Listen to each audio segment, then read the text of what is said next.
pemulihan ataupun pertobatan yang datangnya dari Tuhan. Melalui bahan khotbah kita yang terambil dari Yesaya 53 ayat 7 sampai 12 ini menceritakan tentang nubuatan Yesaya yang digenapi oleh Yesus Kristus, yang dimana kita itu di sini menceritakan tentang seseorang Mesias. Mesias ini yang kita ketahui adalah Yesus Kristus. Yesus Kristus ini juga seperti kita manusia.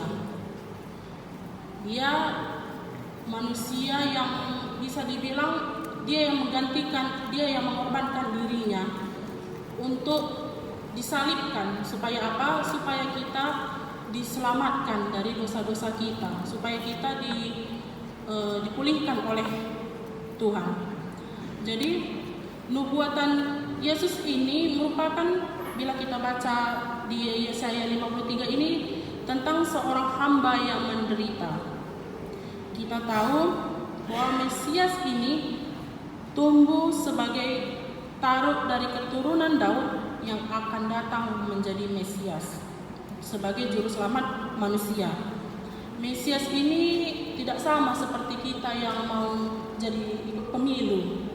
Karena Mesias ini hadir tidak dikarenakan dipilih oleh manusia-manusia lain, tetapi ataupun tidak karena kekuatan supranatural ataupun kekuatan magicnya, tetapi karena ia dipilih oleh Tuhan. Ia datang sebagai hamba, bahkan bisa jadi sebagai budak yang bisa dibilang hina, yang penuh dengan caci maki oleh manusia-manusia lain pada masa itu, dan penuh penganiayaan serta kesakitan.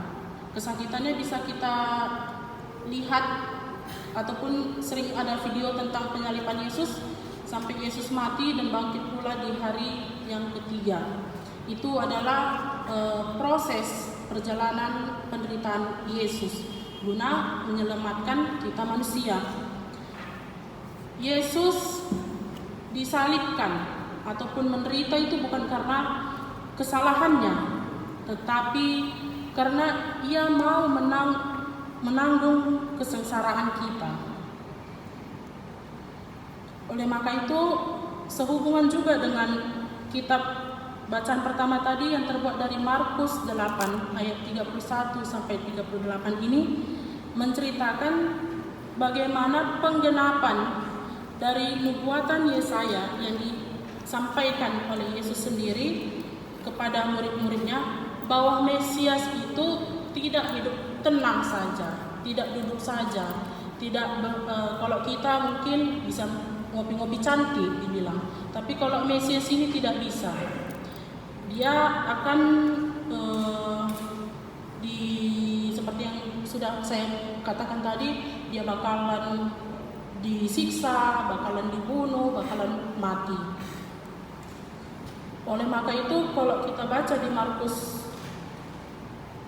8 ayat 31 sampai 38 ini, Yesus memberi pemahaman kepada murid-muridnya bahwasanya Yesus ini bukanlah sosok tokoh politik, bukan sesosok kalau kita di saat masa kini bukanlah presiden kita Yesus ini. Itu yang diberikan pemahaman Yesus kepada murid-muridnya.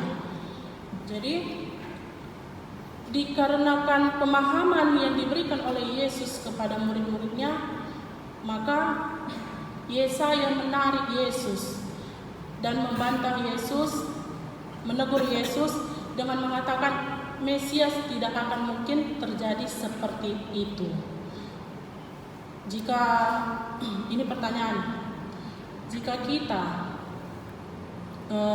di posisi seperti itu, apakah kita mau memikul ataupun menanggung kesengsaraan teman-teman kita? Tidak. Tapi dengan sikap Yesus yang sangat mulia tadi, dia dapat memikul ataupun menanggung kesalahan-kesalahan kita, baik orang-orang yang ada di masa lalu maupun orang-orang yang ada pada saat ini. Jadi pada minggu ini kita